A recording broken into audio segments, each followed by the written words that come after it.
Hey, what's up, jazu amateur de cinéma, John et de jazz en ciné. Aujourd'hui, un double feature, pas un triple. J'ai pas été voir de film depuis, ça fait comme une bonne semaine. Mais cette semaine, je vais voir Star Wars The Rise of Skywalker. T'as de misère à m'en souvenir de ce nom-là. Mais oui, je vais aller voir ça en avant-primeur jeudi matin. Ce là c'est moi vous dis que j'ai hâte, c'est un petit brin. Puis ben, cette semaine, je vous parle, il y a un poil, de la bande-annonce de Black Widow et surtout des films Ford versus Ferrari. Et ma casquette est croche. Et Frozen 2. Donc, je commence avec Ford versus Ferrari. Je lui donne un 3.5 jaseux sur 5. C'est comme... C'est drôle, parce que le film, en tant que tel, mérite plus que ça, mais j'ai tellement sorti en beau tabarnak, et on va le dire comme ça vient, que j'ai enlevé 0.5. Je lui donnais 4 sur 5, mais tabarnak, hey, je suis en crise. Je vous explique pourquoi. L'histoire, c'est une histoire vraie. So, moi, quand c'est une histoire, je peux pas dire si c'est une histoire bonne ou pas. C'est une histoire. So, l'histoire peut pas être mauvaise, c'est une histoire vraie. Le acting, Matt Damon, puis Christian Bale, excellent, pas un mot à dire, top notch. Mais, puis ben dans le fond, j'ai enlevé des points au film, mais c'est pas la faute du film. Donc, en tout cas, c'est l'histoire de Ford qui participe, ça fait je sais pas combien d'années, au 24 heures Le Mans en France, qui est une course qui est sur 24 heures. Puis, c'est toujours Ferrari qui gagne parce que Ferrari, c'est de la qualité et Ford, c'est de la scrap. Et on le sait là. Là, je m'excuse pour le monde qui aime Ford, mais that's a fact. Puis ben, ça a plus prouvé encore mon point dans ce film-là. Puis ben, en gros, Henry Ford II, le fils, engage Carroll Shelby, qui lui est un builder de automobiles, mais très très bon. Il est vraiment bon. Puis il lui donne comme mandat de bâtir un char qui va battre Ferrari aux 24 heures Le Mans. En gros, le titre du film est falsifié. Parce que le film aurait dû être appelé Ford vs Shelby et non Ford vs Ferrari. Mais, ça aurait-tu été autant vendeur? Non. Et je confirme pourquoi ce qu'ils l'ont mis. C'est pour vendre plus de billets. Et le but au bout de la ligne est vraiment que Ford, avec un char fait par Shelby, bat Ferrari. C'est le gros but. Puis ben, ils réussissent. Ça, c'est dans les prévus. Il n'y a pas de punch là. Mais moi, ça que j'ai pas aimé, je sais que toutes les compagnies sont jamais toutes straight, je suis pas innocent, je sais ça. Mais les affaires que Henry Ford et que l'équipe de Ford ont faites de croches, de colons, d'innocents là-dedans, puis aussi, j'ai voulu vérifier les faits, faire sûr que je m'emportais pas pour rien, faire sûr que les faits rapportés dans le film étaient les faits qui avaient vraiment arrivé. Puis le monde dit qu'à 95%, que ce qui a été mis dans le film est légitimement arrivé. Les parties que moi j'ai pas aimées ont vraiment arrivé. C'est d'autres petites parties qui étaient pas tout à fait les mêmes affaires. Mais les affaires que Henry Ford, ben c'est Henry Ford en partie, mais c'est plus sa team en arrière de lui, ben sa team que lui a engagé puis que lui approuvait, tu sais.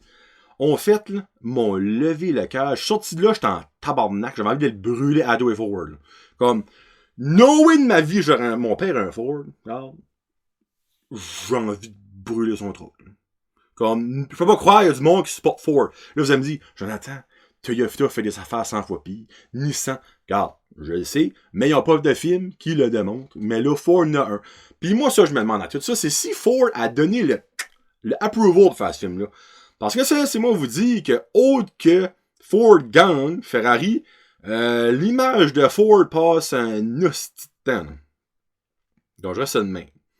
Le film est excellent, mais je peux pas lui donner plus que 3.5 jaseux pour mon moral. Parce que moi, dans la vie, backstabber du monde, faire mal, pas physiquement, mais mentalement à du monde, screwer up du monde, fourrer le système, je déteste ça. Donc, je ne peux pas donner plus que 3.5, mais le film est vraiment bon. Le acting est mental, mais Ford, fuck you. Ça, c'est ça que c'est. Et je finis avec mes reviews. On va aller avec Frozen 2. Et oui, moi, je me porte à n'importe quel style de film. J'adore des films d'animation. Et Frozen 2, je lui donne un 2.5, genre 2 sur 5. Déception pour moi. J'ai vraiment, mais vraiment plus aimé le premier. Le premier, j'aurais donné un solide 4. Dans lui, c'était long. Puis c'était-tu nécessaire? Non. Ils ont enlevé les Snuggies, Smobble, les petits bonhommes miniatures de neige. Ils ont enlevé je pense des Snuggies. Ils sont bien dans le film. Mais ils ont ajouté un beau petit caméléon qui est super cute. Ça ajoute la cuteness. En plus que Olaf est là. Les chansons sont pas bonnes. Que moi je trouvais. Il y a aucune chanson qui va avoir l'impact que Let It Go a eu, comme c'est impossible. Il y a Into the Unknown qui est la chanson, le Let It Go, mais de Frozen 2 c'est Into the Unknown qui est une chanson ben correcte. La porte est ouverte à un troisième, puis il va sûrement en avoir un troisième parce que celui a encore fait de l'argent. Les critiques l'ont trouvé correct. À Rotten Tomatoes donnait un 7, 7.5, tu sais là. Moi, honnêtement, je trouve-tu que c'était nécessaire à faire une suite? Non. Parce que souvent, les films de Disney, les films de Pixar, n'ont pas de suite. Mais là, vous allez me dire, oui, ben, Toy Story, The Incredible. Je comprends. Incredible, qui a pris, je crois, c'est 20 ans à avoir une suite. Toy Story, qui est comme une machine, comme il pourrait en avoir encore des dizaines. Mais Frozen aurait dû rester à 1. Mais pourquoi rester à 1, vous allez me dire, mais exactement. Les studios sont probablement dit la même affaire. Hey, c'est une vache à argent. Ça saute de partout. On va en profiter. Puis ils sont smart de l'avoir fait. Mais, moi, le film fall short pour moi. Il n'y a pas de tune qui est catchy. Tu as moins un sentiment d'appartenance que le premier. Olaf, on l'a déjà vu. Christopher, on l'a déjà vu. On a déjà vu les Elsa, puis Anna, on les a déjà vu, tu sais, comme, il n'y a pas de nouveau personnage, autre que le petit caméléon, qui est comme minime, il n'y a pas d'appartenance, l'histoire est weird, je dirais. Ben, encore là, vous me dites que l'histoire de la première, c'est une fille qui transforme des affaires en glace, c'est weird ça aussi, je agree. Mais je dirais, il manquait le wow factor. Les effets spéciaux, car c'est basically copy-paste, c'est la même animation, c'est le 3D pareil, pis tout ça, pis les enfants vont probablement adorer ça, parce que les enfants adorent Frozen. Moi, le petit, il a pas vu le 1, puis il voulait pas voir le 2, ça l'intéressait pas. C'est pour les filles, puis j'agree pas, là, mais proche, là. Mais bon, 2.5 genre sur 5. Je t'ai donné un 3, si que les tunes auraient été plus catchy, mais comme, j'ai tout vu le film, il y a pas une tune qui m'a resté dans la tête que je pourrais vous chanter, là. Quand même, Into the Unknown qui passe à la radio, je pourrais pas vous la chanter, parce que je sais même pas comment est-ce qu'elle vaut, là. Ça vous donne une petite idée. Tandis que quand j'ai sorti voir le premier, Let It Go, laissez-moi vous dire, je l'ai eu dans la tête comme un an.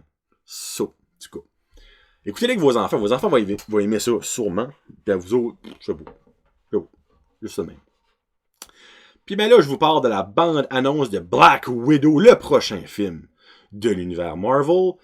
Puis je vous mentirai pas que, contrairement à la population, moi, j'ai adoré la bande-annonce de Wonder Woman 1984 et j'ai juste aimé la bande-annonce de Black Widow. Ça va m'en prendre plus pour m'exciter. Je vous mentirai pas. Pas l'action, mais les scènes d'action vont pas de l'instant. Wow! Mais encore là, on a vu un teaser trailer. J'ai aimé quand j'ai vu The Taskmaster, qui est comme le gros méchant de ce film-là. Mais ça va m'en prendre plus. Je trouve ça cool que David Harbour, qui est le père de Eleven dans Stranger Things, joue de Red Guardian.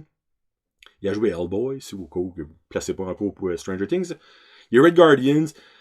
Là, la grosse twist, c'est que Natasha Romanoff, qui est Black Widow, s'en va dans sa Russie natale, ou sa Biélorussie, en tout cas, parle là-bas, dans Sibérie, où je te casse là.